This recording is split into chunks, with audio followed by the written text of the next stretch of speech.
A menos de que Alejandro García ya quiera iniciar.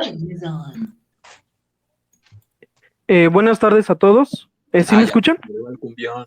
Sí, amigo. Sí, amigo. Bueno, pongan el cumbión. No nos dio chance para el cumbión. Órale, Alejandro, empieza.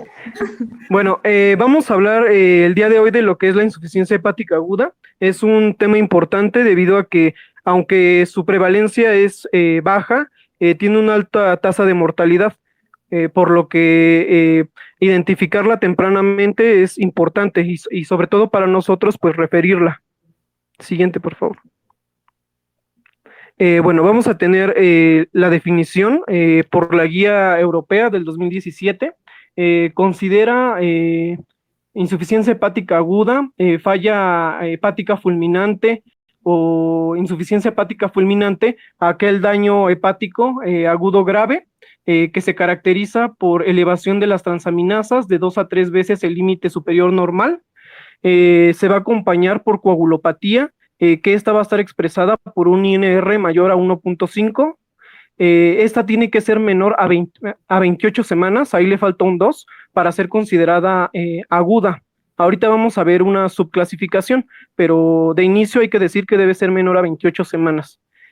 También está acompañada por ictericia y la presencia de encefalopatía hepática de cualquier grado es importante para poder dar el diagnóstico de falla hepática aguda. De hecho, bueno, para los niños este criterio no se cumple, eh, pero en adultos es importante decir que la encefalopatía hepática es un criterio fundamental para definir la insuficiencia hepática aguda y también debe cumplir con ausencia de daño hepático previo.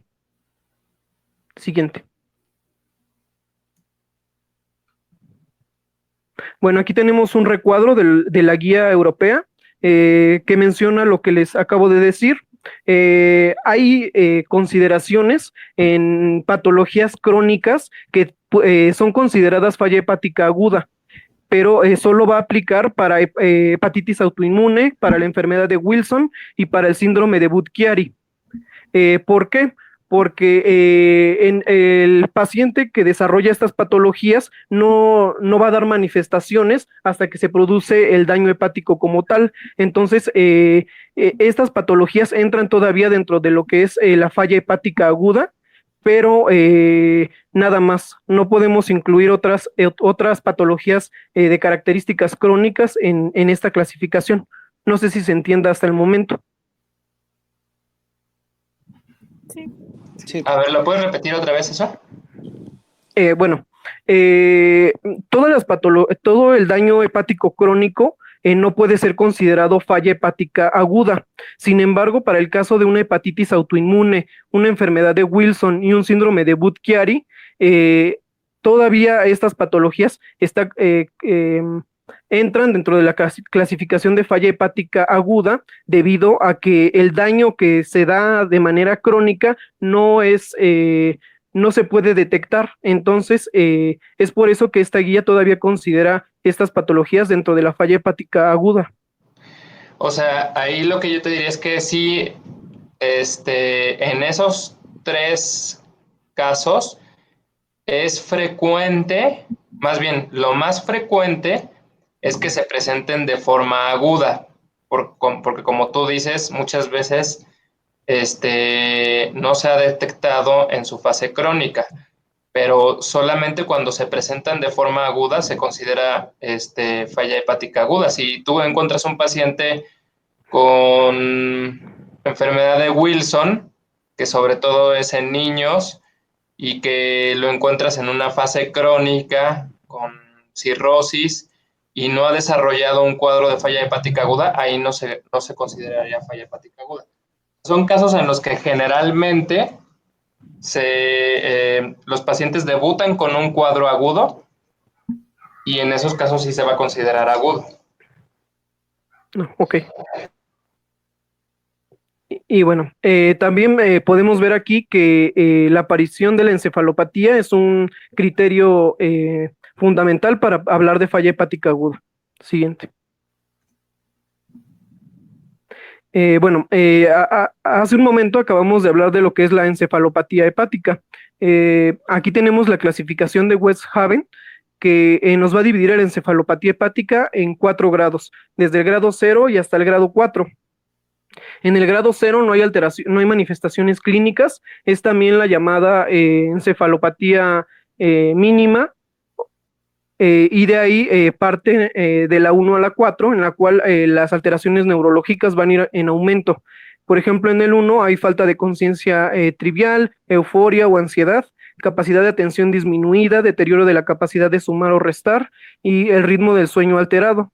Y bueno, al grado 4 pues ya tenemos coma. Aquí vemos cómo se va deteriorando gradualmente las funciones neurológicas. Una Sí, pregunta, ¿a qué se sí. refieren con conciencia trivial? Bueno, que no está enfocada en algo en específico. Ok, gracias. Sí. Siguiente, por favor. Bueno, también en la guía vamos a encontrar una subclasificación y esta está dada por el tiempo que pasa desde que aparece la primera manifestación clínica que muchas bibliografías manejan, que es la ictericia, hasta la aparición de la encefalopatía hepática. Entonces, si el tiempo entre que aparece la ictericia y la encefalopatía hepática es en los primeros 7 días, a esa le vamos a llamar insuficiencia hepática hiperaguda.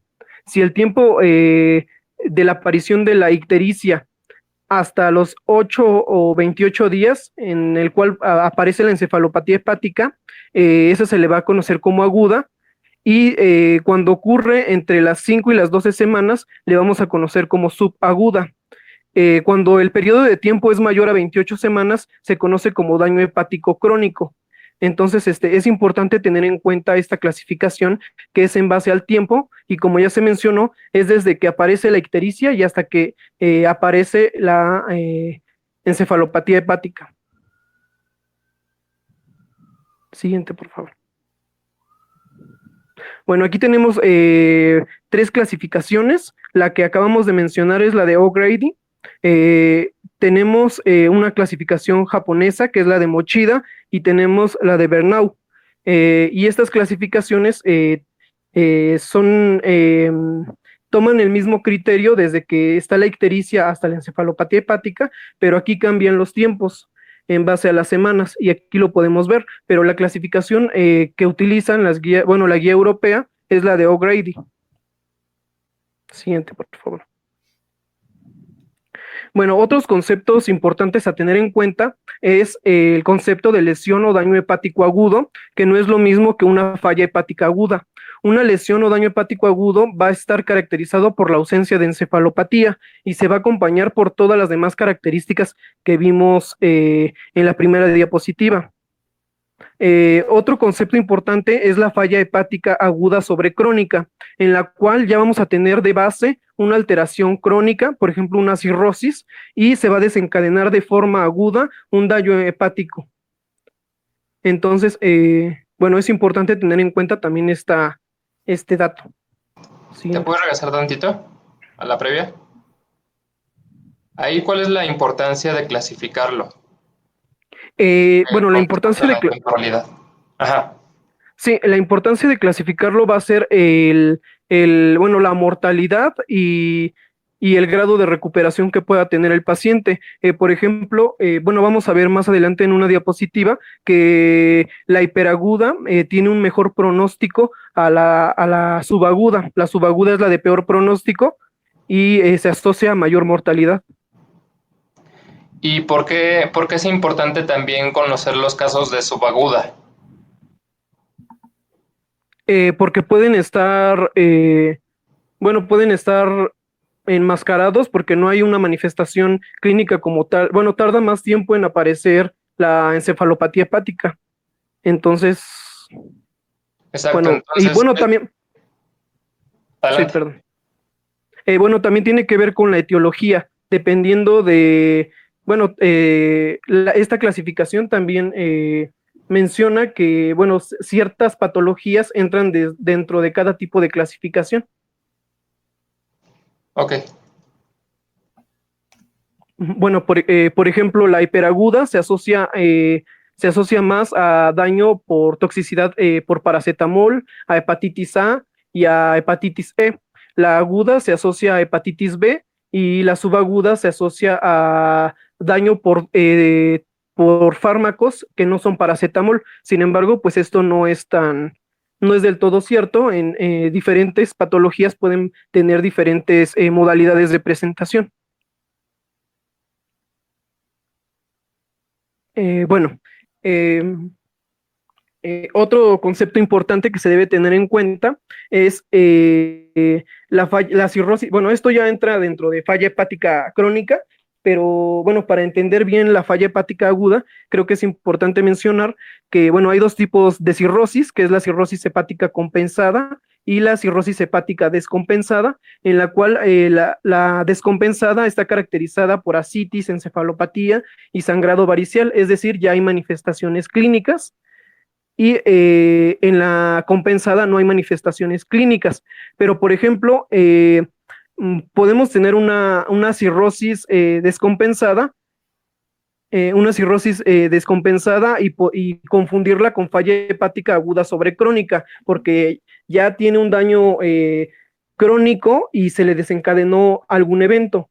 Sin embargo, esto no debe confundirse debido a que para hablar de falla hepática aguda sobre crónica debe haber fallas orgánicas extrahepáticas, es decir, se puede acompañar por sepsis, por daño renal, por alguna alteración a nivel sistémico que no involucre a el hígado, como es el caso de la cirrosis hepática descompensada, que ahí va a incluir a la citis, a la encefalopatía y al sangrado varicial. No sé si quede claro lo que trate de explicar. A ver, Diana Toledo. A ver, Sí, mande. ¿quedó claro? Sí quedó claro que se supone que no debemos de confundir una lesión hepática crónica con una lesión aguda en el caso de las cirrosis compensadas, que no va a haber manifestaciones clínicas, por ejemplo. No, pero ¿cuáles son las entidades que pone ahí Alejandro que se pueden confundir?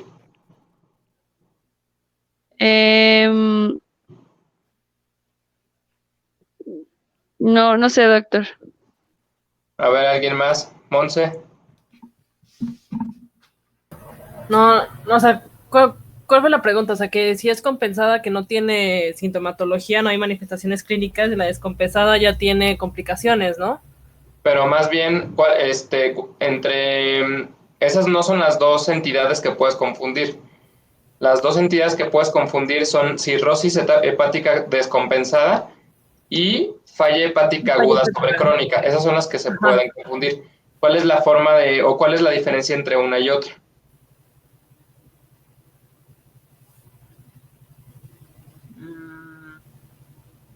A ver, Alejandro.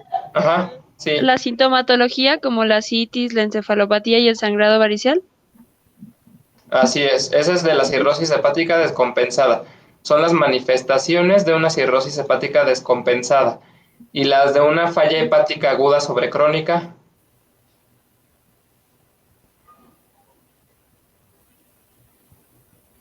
¿Nos puedes decir otra vez, Alejandro? Sí, bueno, lo voy a volver a explicar. La falla hepática aguda sobre crónica, comentábamos que es un proceso en el cual ya tengo una enfermedad crónica de base hepática y se va a desencadenar un evento agudo. ¿Y cómo defines el agudo? ¿Cómo defino qué, perdón? El evento agudo, la falla hepática aguda. Por ejemplo, un paciente que ya tiene cirrosis podría tener una intoxicación por paracetamol. Entonces ahí estamos hablando de que tiene la cirrosis de base, que es un proceso crónico, y el daño o la toxicidad por el paracetamol, que sería un evento agudo, que es el síndrome que acabamos de definir. Nada más que aquí quiero que quede claro el concepto de falla hepática aguda sobre crónica, que sería el ejemplo que tenía. Podría ser como la aparición de la encefalopatía, por ejemplo. Exacto. ¿Y qué más? Porque si te fijas, encefalopatía está en cirrosis hepática descompensada. Ajá, ok. ¿Cómo defines falla hepática aguda? Lo de Pues, la transaminasa. Exacto, las transaminasas, El Y- INR. El INR mayor a 1.5. la coagulopatía y la encefalopatía. Entonces, así es diferencias en un paciente que llega a urgencias y que sabes que tiene cirrosis alcohólica. Si tiene una cirrosis hepática descompensada, se puede manifestar con estas complicaciones del lado izquierdo. Pero si tiene aumento en las transaminasas súbito, que no lo tenía previamente, y la coagulopatía y la encefalopatía, ya estamos hablando de falla hepática aguda. ¿Por qué es importante? Porque el abordaje es diferente. El abordaje de la cirrosis hepática descompensada va dirigido a la complicación, tratamiento de la ascitis, tratamiento de la encefalopatía o tratamiento del sangrado variceal. Y en el caso de la falla hepática aguda sobrecrónica es el tratamiento de soporte y en terapia intensiva. Incluso se ha visto que el tratamiento de la encefalopatía en una falla hepática aguda no es igual que el de la cirrosis hepática descompensada porque no funciona. Los enemas de lactulosa, la rifaximina y todo esto que sabemos del tratamiento de la encefalopatía como complicación de una cirrosis no es útil en una falla hepática aguda. Entonces, siempre que llega un paciente que, va a llegar a urgencias, un paciente con una complicación, con un cuadro agudo, hay que diferenciar entre estas dos, como muy bien nos dice Alejandro. Y ya puedes continuar. Y bueno, también decir que en la falla hepática aguda sobrecrónica va a haber fallas orgánicas extrahepáticas. O sea, esto es lo que tenemos que diferenciar con una cirrosis hepática descompensada. Sí, exactamente, porque son pacientes que están graves y que van a tener manifestaciones en varios niveles, manifestaciones sistémicas a nivel cardiovascular, a nivel renal, a nivel de sistema nervioso central, gastrointestinal, etcétera. Entonces, por eso, en la cirrosis hepática descompensada, con manejar la simple complicación es suficiente, porque no va a tener manifestaciones extrahepáticas. Pero ya en la falla hepática aguda sabemos que cualquier caso de falla hepática aguda tiene manifestaciones sistémicas y el caso de una crónica agudizada no es la excepción. Sí. El siguiente, por favor. Bueno, aquí tenemos la importancia de la clasificación, que era lo que mencionábamos con anterioridad. Aquí tenemos la supervivencia y tenemos el tiempo en el que se desarrolla la encefalopatía en relación con la ictericia. Entre mayor tiempo pase de la ictericia a la encefalopatía, vemos que disminuye la sobrevida de los pacientes. Eso es lo que trata de explicar esta gráfica. Siguiente, por favor. Oye, me desconcentré. ¿Podrías regresar? Es que me estaban Sí. aquí hablando. Sí, Ya. Bueno, aquí tenemos la supervivencia en el lado de las Ys y en el lado de las X tenemos el tiempo que transcurre desde la ictericia a la encefalopatía. Y vemos que entre más tiempo pase de la ictericia a la encefalopatía, va a disminuir la sobrevida de los pacientes. En este caso, la tercer barra correspondería ya a una subaguda, que es lo que mencionábamos anteriormente, que disminuye la sobrevida aquí y es peor el pronóstico. Eso es lo que ejemplifica la siguiente la gráfica. Siguiente, por favor. Ahí, ¿a partir de en cuál barra está la subaguda?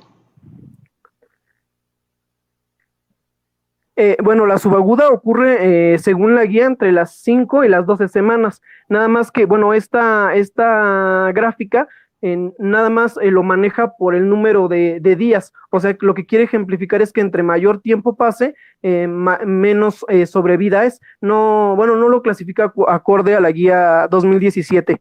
Entonces, nada más quiero que vean que entre mayor tiempo pase, menos sobrevida hay en el paciente.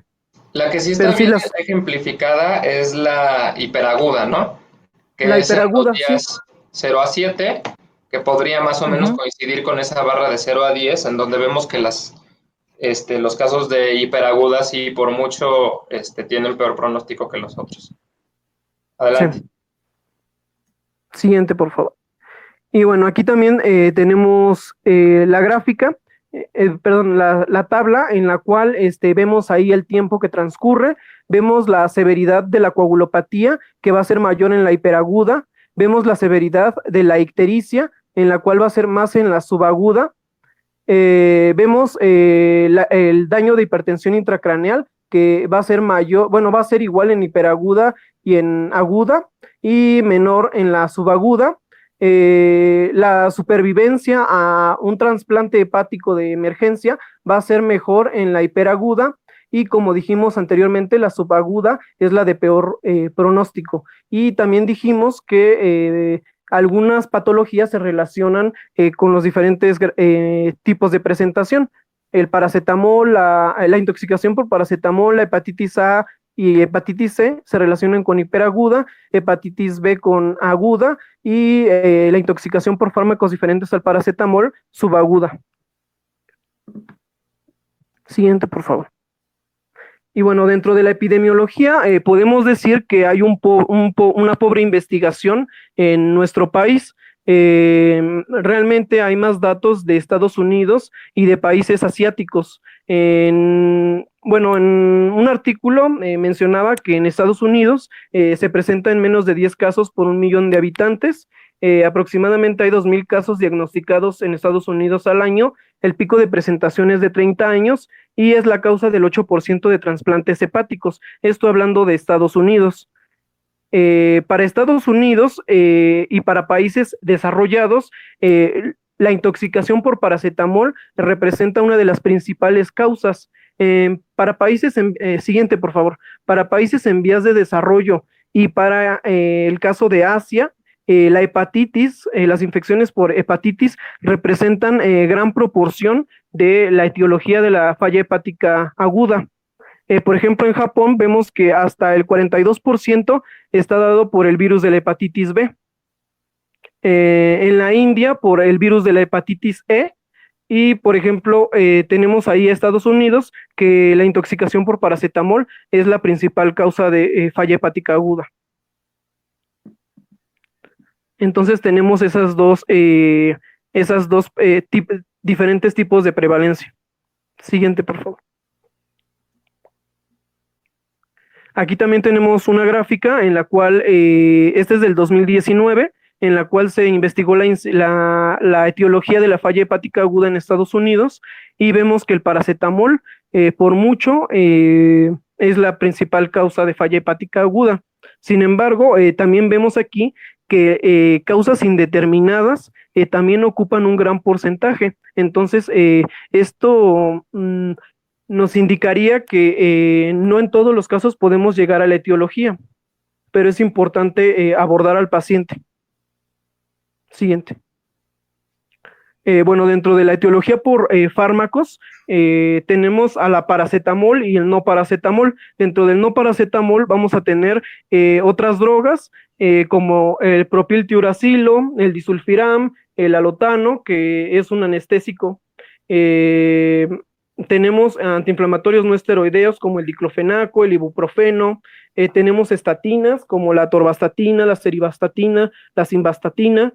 Antibióticos como la nitrofurantoína, el ketoconazol, que ese es un antifúngico, la amoxicilina con ácido clavulánico, el trimetoprim sulfametoxazol, y que son fármacos que se utilizan con gran frecuencia. Entonces hay que también tener en cuenta esto, al momento de dar una indicación terapéutica.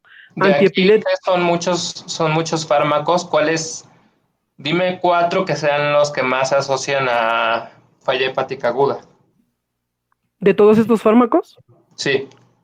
De la tabla se encuentra, los antituberculosos, que tienen una alta proporción. Ahí está la isoniazida. Ok.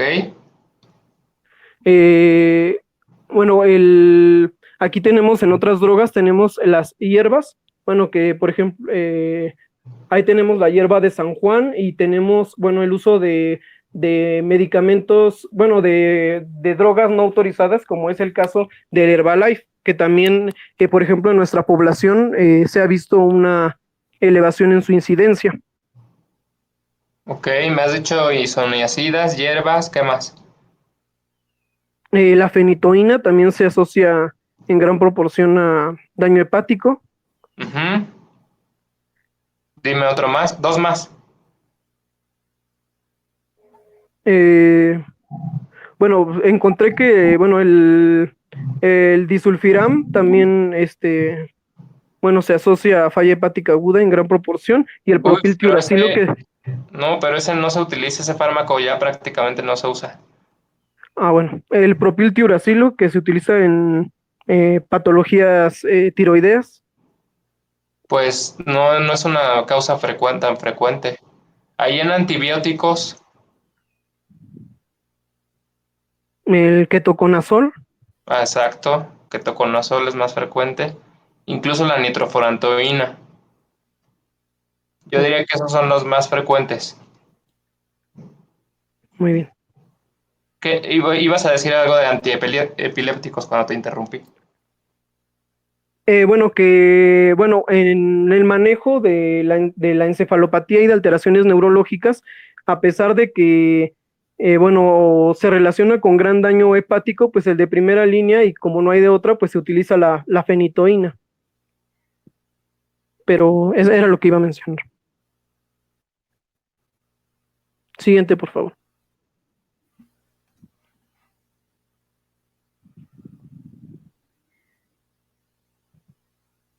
Y bueno, aquí tenemos los dos tipos de toxicidad por fármacos. La dividimos en hepatotoxicidad de tipo paracetamol y no paracetamol. Y bueno, otra división de la intoxicación por fármacos es la hepatotoxicidad intrínseca y la hepatotoxicidad idiosincrática.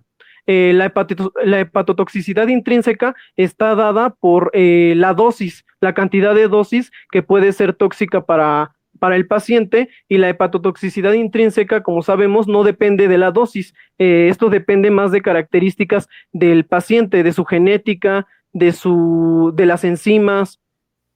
Entonces, la idiosincrasia es otro tipo de toxicidad por fármacos.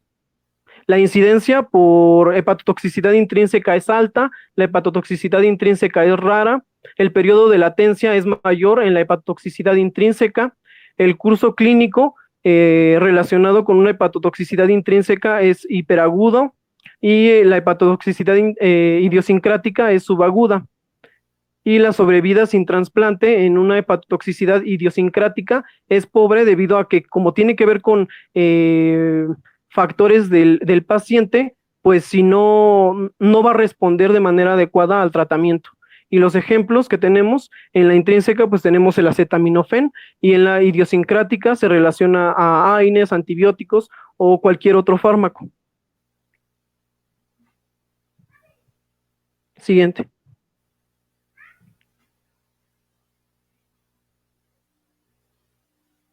Y bueno, en esta tabla también tenemos las causas de falla hepática aguda, en la cual, bueno, las que se consideran como tal falla hepática aguda son las de una enfermedad hepática primaria. Las de una enfermedad hepática secundaria, que se encuentran del lado derecho, no son consideradas falla hepática aguda, y se suelen confundir. Por ejemplo, alteraciones dadas por el linfoma, alteraciones dadas por infecciones como la malaria, síndromes hemafagocíticos y una isquemia hepática son alteraciones secundarias del hígado, y esas no deben ser consideradas falla hepática aguda. Dentro de las que sí encontramos en falla hepática aguda y que tienen que ver con una alteración primaria del hígado son las relacionadas con drogas, con hepatitis viral, con toxicidad inducida por fármacos, el síndrome de Budd-Chiari, autoinmune, y alteraciones relacionadas con el embarazo, como es el síndrome de HELP. Siguiente, por favor. Y bueno, las alteraciones a nivel molecular están dadas por procesos de necrosis y de apoptosis. ahí estamos viendo que el estrés oxidativo que se va a generar a nivel sistémico va a provocar un daño mitocondrial. Esto va a provocar la depleción del ATP, y como sabemos, el ATP es fundamental para la función celular. Entonces, al disminuir las reservas de ATP, esto va a activar otras vías, la vía intrínseca y la vía extrínseca, y esto nos va a llevar a necrosis y a apoptosis, que son las principales alteraciones moleculares que se ven, bueno, que se han estudiado, porque realmente, bueno, en los artículos que chequé no hay gran desarrollo de la fisiopatología. Entonces también esto se ha visto que hay producción de factor de necrosis tumoral alfa, de algunas interleucinas como la interleucina 6, entonces que van a provocar un estado de inflamación crónica en el paciente, y que esto va a provocar a lo mejor vasodilatación a nivel de los vasos, a nivel esplácnico, y que va a desencadenar en algunas alteraciones, unas complicaciones que vamos a ver posteriormente, pero no está bien dilucidado bueno, todos los mecanismos moleculares por los cuales ocurren las complicaciones en la falla hepática aguda. Siguiente, por favor. Y bueno, aquí podemos ver que hay alteraciones a todos los niveles, a nivel sistémico, hay daño a nivel pulmonar, se pueden desencadenar síndromes de diestrés respiratorio, hay daño a nivel del hígado, y por lo cual los procesos que se llevan a cabo en van a estar depletados o deteriorados. Por ejemplo, la gluconeogénesis va a estar disminuida, el aclaramiento de lactato también, el aclaramiento de amonio, y la capacidad de síntesis del hígado. Muchos factores de coagulación van a estar disminuidos aquí, y también factores anticoagulantes. Entonces, esto nos va a desencadenar una coagulopatía, y se ha estudiado que el paciente, a pesar de la deficiencia de factores de coagulación, no tiene gran riesgo de sangrado, por lo cual más adelante vamos a ver que el uso de plaquetas, de paquetes globulares, no están indicados como tal en el paciente. Bueno, también entre otras alteraciones que tenemos, pues va a ser la encefalopatía hepática, el edema cerebral, la hipertensión intracraneal. A nivel de corazón, pues va también a haber alteraciones a nivel de páncreas. Puede ser frecuente se puede desencadenar pancreatitis. A nivel adrenal va a estar disminuidos los glucocorticoides, la producción de glucocorticoides. A nivel renal puede haber lesión renal aguda, puede haber datos de hipertensión portal y de una respuesta inflamatoria sistémica. Hay daño como estamos viendo aquí, a todos los niveles. Siguiente, por favor. Y bueno, este cuadro ejemplifica lo que ya mencionamos con anterioridad. Ahí vemos, por ejemplo, que también está relacionado con alta frecuencia de infecciones, de bacterias, de hongos. Hasta un tercio de los pacientes con falla hepática aguda se relacionan con hongos. En el Aspergillus y el Cándida juegan un papel importante. Puede haber septicemia, a nivel hemodinámico puede haber requerimiento de mayor volumen debido a lo que hablamos de la vasodilatación y de la dilatación a nivel esplácnico. Y bueno, creo que todos los demás, lo demás que se ve en el cuadro ya lo mencionamos. Además es importante ahí también mencionar, bueno, no sé si ya lo vayas a poner en otra parte, pero la principal causa de muerte en estos pacientes, ¿cuál es? Las infecciones, la sepsis. Exacto, las infecciosas. ¿Sería? El siguiente, por favor.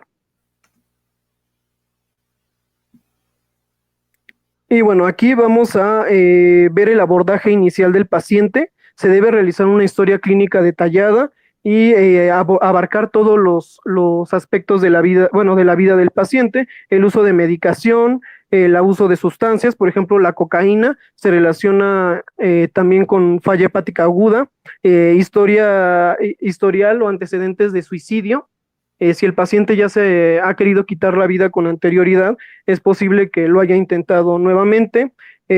Complicaciones a nivel gastrointestinal, el embarazo, infecciones como el del virus de la hepatitis B, del hepatitis E. También, bueno, otros tipos de hepatitis también se han relacionado con falla hepática, pero estas en menor proporción. Por ejemplo, la hepatitis A, un desarrollo del menos del 0.5% para falla hepática aguda. Quimioterapia, el daño hepático, bueno, dado por el consumo previo de alcohol. También mayor edad se relaciona con también mayor riesgo de padecer falla hepática aguda. Oye, ¿y ahí por qué es importante el embarazo? Porque hay patologías, por ejemplo, la enfermedad de HELP, que se relaciona con la falla hepática aguda. Y luego ahí abajo dice que son condiciones que pueden impactar en la decisión con respecto a, ¿qué es el ETX? ¿Trasplante? ¿Dónde, perdón? En el penúltimo apartado. Uh-huh. Sí, es trasplante hepático. ¿Y esas por qué podrían afectar o impactar la decisión? Por ejemplo, el primer punto tenemos ahí historial de daño hepático crónico. Entonces, si un paciente que ya tiene daño hepático crónico no va a ser candidato o no va a ser el candidato adecuado para un trasplante hepático por una falla hepática aguda.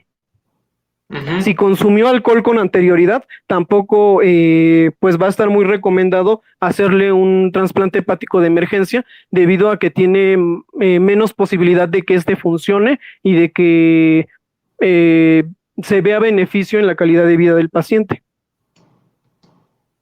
Ok, y en cáncer y en enfermedades concomitantes o comorbilidades avanzadas tampoco, ¿no? No se vería gran beneficio. Ok. Y bueno, también hay que ver el intervalo entre la ictericia y la encefalopatía hepática, que como dijimos, en la subaguda, pues tiene menor sobrevida el paciente. Siguiente. Y bueno, aquí tenemos la serie de laboratorios que se pueden realizar al paciente. Estos van a depender de la etiología de la cual nosotros vamos a sospechar. No le vamos a realizar toda la batería de estudios a los pacientes, y es por eso que es importante la historia clínica previa. Bueno, por ejemplo, si sospechamos de una enfermedad autoinmune, pues ya vamos a poder pedir algunos marcadores.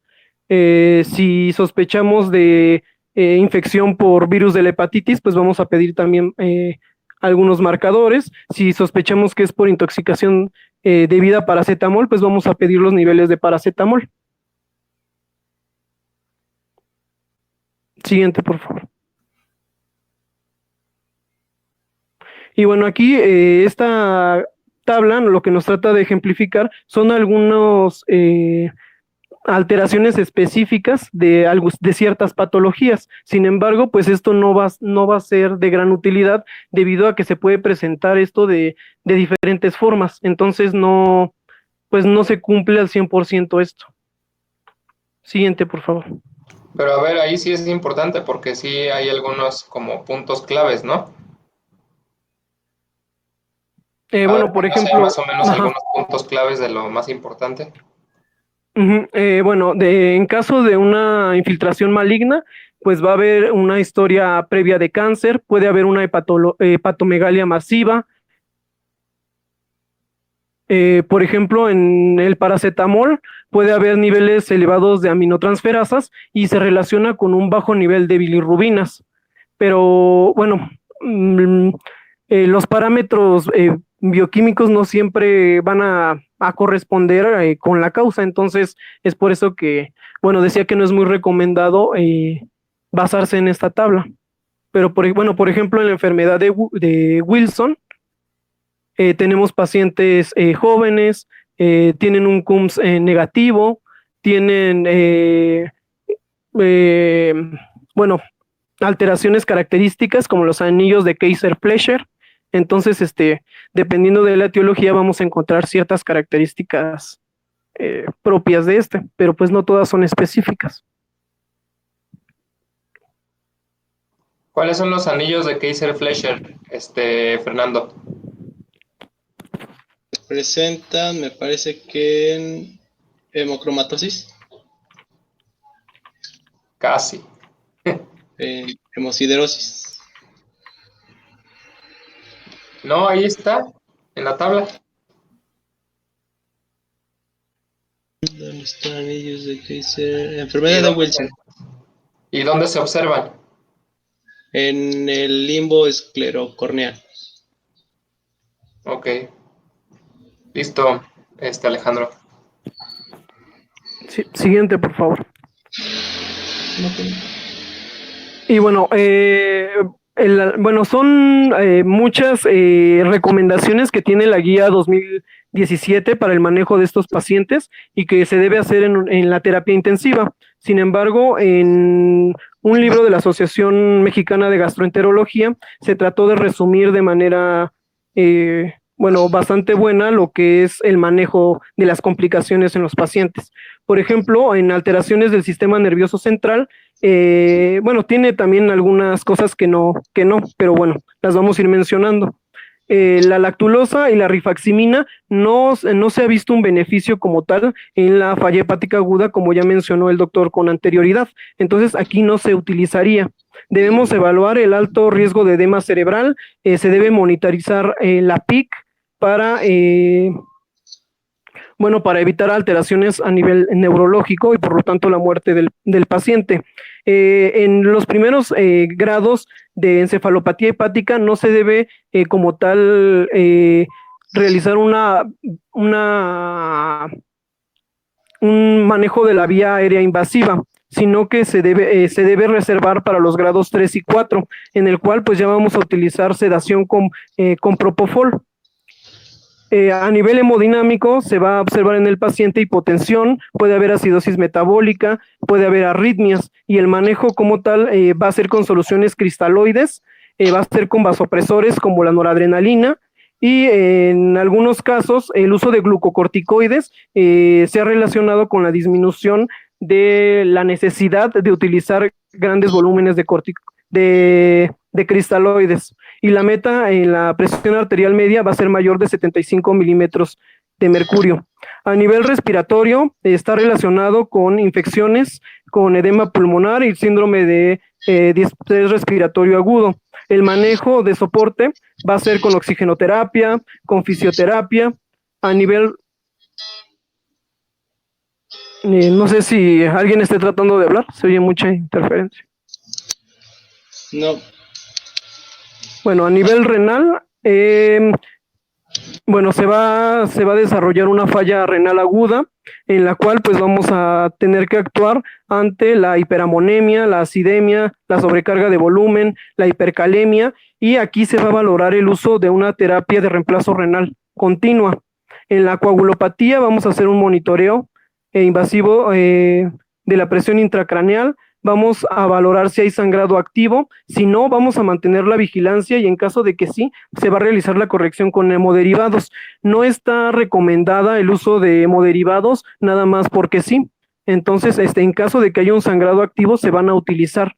Y las metas de hemoglobina en estos pacientes son de 7. En caso, también puede desarrollar complicaciones infecciosas. Se va a relacionar con hipotensión, con fiebre, con leucocitosis. Aquí menciona que se pueden utilizar antibióticos de amplio espectro, sin embargo en la guía del 2017 menciona que no se ha visto beneficio con los antibióticos de amplio espectro de manera profiláctica. Ya si hay una infección como tal, pues sí se deben utilizar.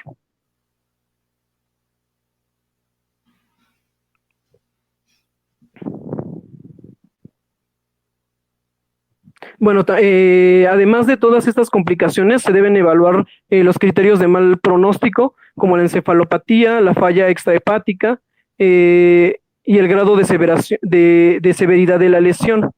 Se debe considerar el trasplante en caso de que el paciente no responda a las medidas que mencionamos con anterioridad, y para el trasplante se utilizan los criterios de King y College y otros criterios que vamos a ver de manera posterior.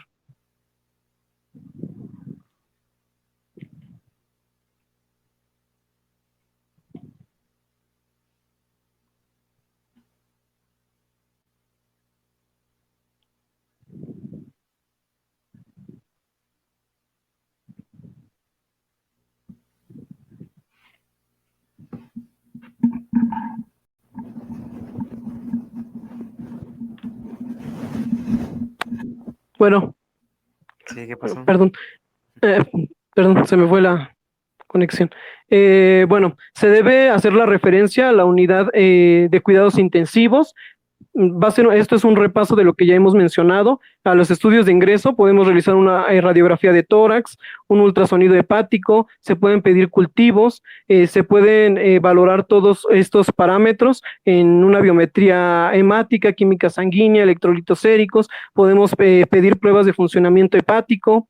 Y el manejo pues va a ser un soporte nutricional, soluciones cristaloides, mantener un pH neutro. El uso de inhibidores de la bomba de protones sí está indicado a nivel gastrointestinal para el manejo de estos pacientes, y la posición semi-Fowler, esto para disminuir las alteraciones a nivel neurológico. El manejo, después de ya abordar al paciente, se va a dar sobre todo un manejo específico según la etiología por la cual presentó la falla hepática aguda. Una falla hepática aguda por paracetamol, pues se va a manejar con carbón activado. Esto se ve mayor beneficio cuando se utiliza en rangos de menos de 1 hora, y la N-acetilcisteína, que es el antídoto de la intoxicación por paracetamol, y se ve en mayor beneficio cuando se utiliza en menos de 8 horas. El manejo específico para el virus de la hepatitis B, pues van a ser algunos antivirales. Se ha visto beneficio con tenofovir. Para hongos, el carbón activado y la silibina, que es el antídoto para, bueno, es el manejo para tal de los hongos. El síndrome de Budd-Chiari, que ahí tendríamos que hacer la colocación de un TIPS, que esto es a través de las venas suprahepáticas. Para el virus de herpes simple, el uso de aciclovir. Para la enfermedad de Wilson, que es por acumulación de cromo de la dieta, se va a realizar la plasmaféresis o una diálisis. Y en caso de daño debido a enfermedades del embarazo, como el síndrome de HELP, se recomienda la interrupción del embarazo en caso de que haya viabilidad para el producto. Y esto también lo menciona la guía 2017. Siguiente. Oye, y el carbón activado, en el caso del paracetamol, es obviamente cuando se trata de un intento suicida, de una sobredosis aguda, ¿no? Pero también Sí. existe el caso de intoxicación de falla aguda por paracetamol accidental en pacientes que lo están recibiendo de forma crónica y es una dosis elevada, o tienen algún otro factor de riesgo como consumo de alcohol, etcétera. En esos casos, pues el carbón activado no está indicado, pero la N-acetilcisteína sí está en todos los casos. Sí. De hecho, también para casos de no paracetamol, sí se ha visto, se debe administrar la N-acetilcisteína porque hay beneficio. Siguiente, por favor. Y aquí están algunas recomendaciones que, ya las mencionamos con anterioridad para el manejo de todas las complicaciones.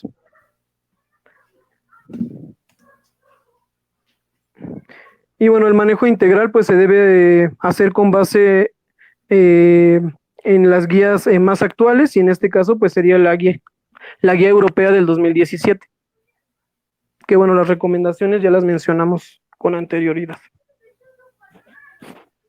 Eso para los europeos, pero los los norteamericanos no estarán tan de acuerdo contigo cuando digas que son las más indicadas. Bueno, Hay bueno, las otra más actuales. asociación, es la ASLD, que ellos también tienen sus guías. Si no me equivoco, esas están menos actualizadas, esas las últimas deben ser como de 2012 por ahí. Pero sí siempre, pues para todo hay lo que dicen los europeos y lo que digan los americanos. Y en la mayoría de los casos, pues van a estar de acuerdo, pero no en todo. Sí.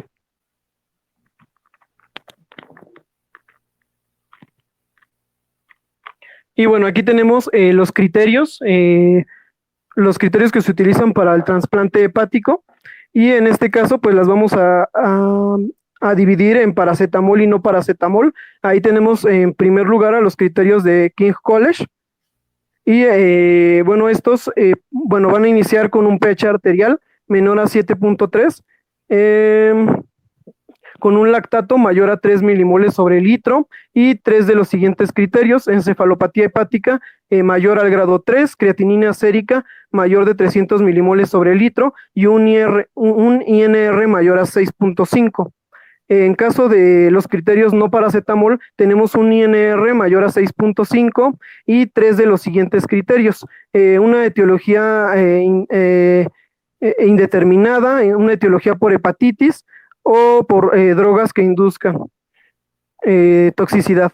Edad menor de 10 años y mayor de 40 años, porque aquí tenemos a los dos extremos de la vida, a niños y a adultos mayores. Bueno, a personas de mayor edad.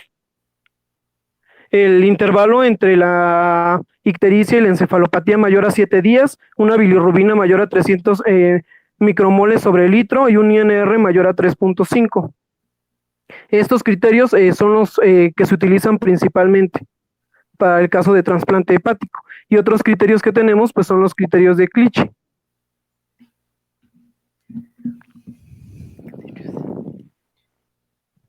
Siguiente, por favor. Y bueno, aquí tenemos la comparación entre 3 tipos de clasificaciones que nos ayudan para determinar el trasplante hepático.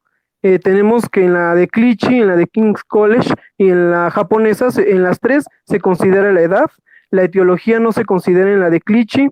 En las 3, en la de Clichy, King's College y la japonesa, se considera la encefalopatía. La bilirrubina no se considera en Clichy y la coagulopatía se considera en las 3. Siguiente, por favor. Ahí yo te diría, bueno, la de King's College tiene una ventaja sobre todas las demás, que hay más incluso, se han estudiado, por ejemplo, MELD, el mismo Apache 2 se ha estudiado como criterio para trasplante de emergencia, pero la ventaja que tiene el King's College es que también se ha estudiado en causas no asociadas a paracetamol.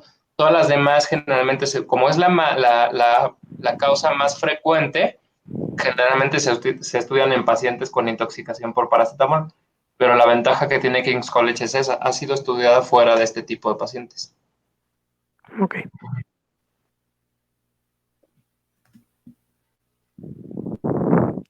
Y bueno, ya para terminar, tenemos algunos marcadores o parámetros bioquímicos que nos ayudan para tener un pronóstico de los pacientes, además de los criterios que ya vimos anteriormente. Por ejemplo, las mediciones de fosfato, algunos marcadores como, bueno, el lactato, el alfa-fetoproteína, se pueden utilizar para también dar un pronóstico de los pacientes. Por ejemplo, en el caso de la alfa-fetoproteína, es un marcador de regeneración hepática. Entonces, mientras, a niveles menores, nos puede indicar que, que hay, un mejor pronóstico para los pacientes. Y bueno, esos son algunos marcadores que se utilizan. Siguiente, por favor. Y bueno, eso sería todo. Bueno, muy bien. ¿Alguna duda, algún comentario? Yo tengo una duda, doctor. Buenas noches. Buenas noches. Este Alex mencionó que se puede afectar el riñón en una insuficiencia hepática aguda. Yo también estaba leyendo que una de las causas podría ser un síndrome hepatorrenal, pero no me quedaba muy claro cómo, o sea, cómo se dañaba el riñón debido a que se daña el hígado. Leyendo, encontré que el síndrome hepatorrenal se ve más en insuficiencia hepática, pero en insuficiencia hepática crónica, ya cuando hay hipertensión portal y todo eso. Mi pregunta es, ¿qué tipo de lesión renal aguda sería en una insuficiencia hepática aguda? ¿Si es el mismo mecanismo que en el síndrome hepatorrenal o es como algo más enfocado a que haya mucho amonio o a una necrosis tubular aguda o no sé? Este, Como bien dices, el síndrome hepatorrenal es una de las complicaciones de la falla crónica. Incluso ahí donde puso Alejandro las complicaciones que te definen una falla hepática crónica descompensada, ahí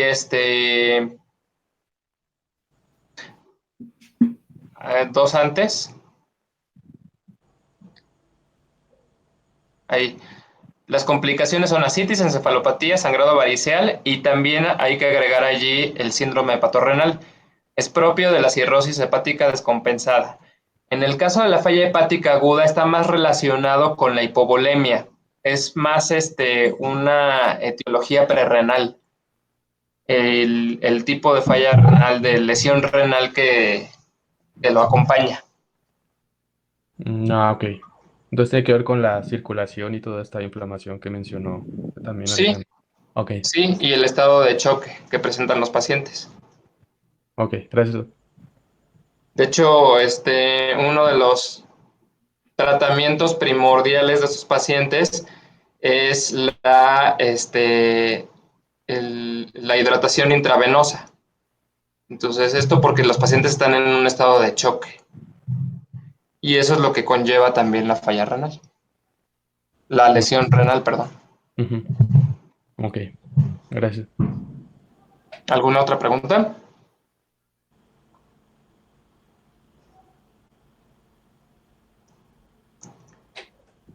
Me gustaría, Alejandro, que si nos puedes enviar a todos, bueno, no sé si se puede subir a la plataforma, ahí a ver si Juan nos puede ayudar. Ese estudio, ese artículo de New England, que es un artículo de revisión.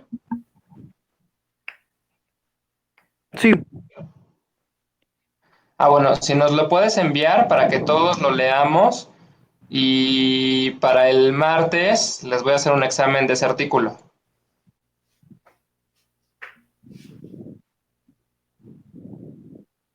Ok, Bueno, pues si no hay más, entonces nos vemos hasta el lunes. Que tengan buen fin. Ok, doctor, hasta luego, buen muchas fin. gracias, Gracias, doctor. doctor. Hasta gracias. luego. Nos Bye. vemos, bye. Hasta luego.